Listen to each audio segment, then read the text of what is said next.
SS TV. Hi, welcome to SS TV. ఈరోజు Bigg Boss ఎపిసోడ్లో ఏం జరిగిందో తెలుసుకుందాం. ఇంట్లో ఒక నాన్ సెన్స్ కంటెంట్ని క్రియేట్ చేసేది ఎవరంటే సంజనాయే.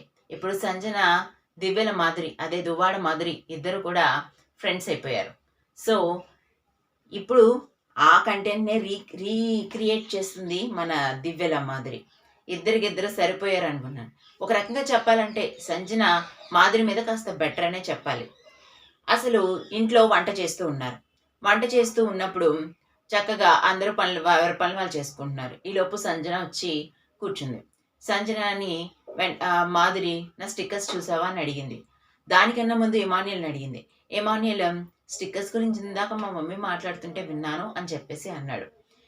ఎవరి పనులు వాళ్ళు చేసుకుంటూ ఉన్నారు ఇంట్లో హడావిడిగా. సో మాధురి, మరి నా స్టిక్కర్స్ ఏవి నాకు ఇచ్చేయమని చెప్పవా అని చెప్పేసి అడిగింది.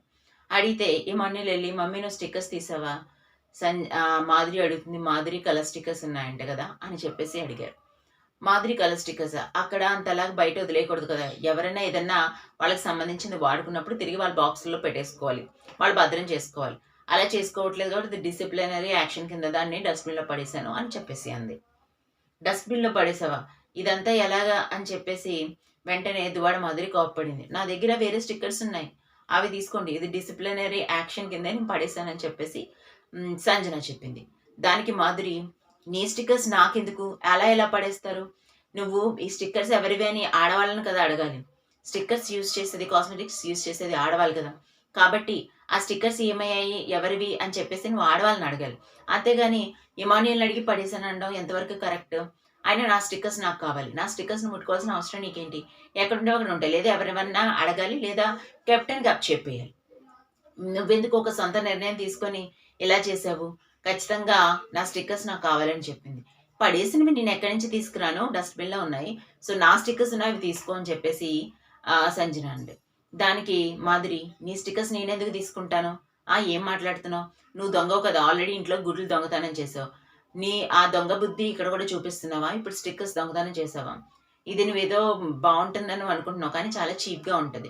నాకు మొత్తానికి ఇరిటేషన్ తెప్పిస్తుంది ఇలాంటి విషయం. నువ్వు అసలు మాట్లాడక నాకు చాలా ఇరిటేషన్. నీకు ఆల్రెడీ దొంగలున్నారు జాగ్రత్తని బోర్డు వేయించుకున్నావు కదా, నువ్వు దొంగవే కదా, ఇంక దొంగతనాలు చేయడం నీకు ఇదంతా అలవాటైపోయింది అని చెప్పేసి మాధురి సంజన అనేది. ఇంకా హౌస్లో వాళ్ళందరూ కూడా ఒక్కసారిగా హవక్కైపోయారు. ఈ విషయం చినికి ఎక్కడికి వెళ్తుందో అని చెప్పేసి ఆలోచించడం స్టార్ట్ చేశారు. ఎవరు ఏం మాట్లాడాలో అర్థం కాని పరిస్థితి. అందరూ కామ్గా ఉండి సంజనాని మరియు మాధురిని చూస్తూ ఉన్నారు. ఎందుకంటే ఇద్దరు రెబల్లే కదా. అయితే సంజన కొంచెం ఏడుపుని తట్టుకోలేక ఏడుపు ఆపుకుంటూ, నేను ఏం చేయను, పడేశాను కదా, నా స్టిక్కర్స్ ఉన్నాయి తీసుకో అని చెప్తూ వచ్చింది. నీ స్టిక్కర్స్ నేను తీసుకుంటాను, నాకంత అవసరం వేసి నీ ముష్టి నాకెందుకో, నా స్టిక్కర్స్ నేను పెట్టుకుంటాను. అయినా నా స్టిక్కర్స్ నన్ను అడగకుండా నువ్వు పడేయవలసిన అవసరం ఏంటి? అక్కడ ఉంటే అక్కడ వదిలేయాలి, లేదా ఇవి ఎవరికన్నా అప్ చెప్పాలి, ఎవరివైనా ఆడవాళ్ళని అడగాలి. ఇమాన్యుల్ని అడిగి పడేశాను అంటున్నావు, ఇదంతా నాకెందుకు? నీ దొంగ బుద్ధి చూపించుకున్నావు, నువ్వు దొంగవు కదా అని చెప్పేసి అన్నిసార్లు అంత రూడ్గా అనేసరికి ఇక్కడ ఏదో పెద్ద హడావిడి జరగబోతుందని అందరూ ఇంట్రెస్టింగ్గా చూస్తున్నారు. అయితే రాము ఇంతలో ఆ స్టిక్కర్స్ని తీసుకొచ్చి మాధురికి ఇచ్చేసాడు. ఎక్కడ దొరికాయంటే ఆవిడే దాచిపెట్టిందని చెప్పేసి అన్నారు. చూసారా, మీ దొంగ బుద్ధి బయటపడింది, ఇంకే మీరు మారరు అని చెప్పేసి మాధురి ఇంక సీరియస్గా వంట చేసుకుంటుంది. ఇంతలో సంజన వచ్చి, ఇదంతా చేద్దామని చెప్పింది నువ్వే, ఎందుకు ట్రాక్ని ఇంకా సీరియస్గా తీసుకెళ్తున్నావు అని చెప్పేసి పక్క నవ్వింది. ఆమె ముందు కూడా గొడవ జరుగుతున్నప్పుడు అలా నవ్వుతూనే సమాధానం చెప్పింది. నువ్వు నవ్వకు, నాకు ఇరిటేట్గా ఉంది, పోమని చెప్పేసి మాధురి అంది. కానీ ఇంతకీ విషయం ఏంటంటే వీళ్ళిద్దరూ కలిసి మాట్లాడుకున్నారు. మనం స్టిక్కర్స్ పోయినాయి అని చెప్పేసి ఒక సిచ్యువేషన్ని క్రియేట్ చేసి మనం గొడవ పెట్టుకుందాం, అది కంటెంట్ అవుతుంది అని చెప్పేసి ఇద్దరు మాట్లాడుకున్నారు. ఇద్దరు మాట్లాడుకొని ఆ స్టిక్కర్స్ విషయాన్ని గొడవగా పెట్టుకొని ఇంత రభస్ చేశారు. ఇంట్లో మాధురి వెళ్ళిన తర్వాత ఒక్క నిమిషం కూడా ప్రశాంతత ఉండట్లేదు. ఏదో ఒక గొడవ. మళ్ళీ ఆ తర్వాత మన దివ్యతో కూడా గొడవ పెట్టుకుంది. ఏదో ఒక గొడవ జరుగుతూనే కళ్యాణ్తో గొడవ, ఇప్పుడు ఈ డ్రామా తర్వాత దివ్యతో గొడవ. ఈ గొడవలు అన్నీ ఎంత దారుణంగా ఉన్నాయంటే, సంజన ముందు క్రియేట్ చేసిన కంటెంట్ వేరు, ఇదంతా చాలా జుగుప్సాకరంగా ఉంటుంది.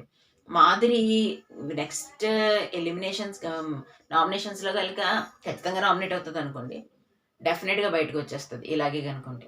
మరిన్ని ఇంట్రెస్టింగ్ అప్డేట్స్ కోసం చూస్తూనే ఉండండి SS TV. Like, share, subscribe.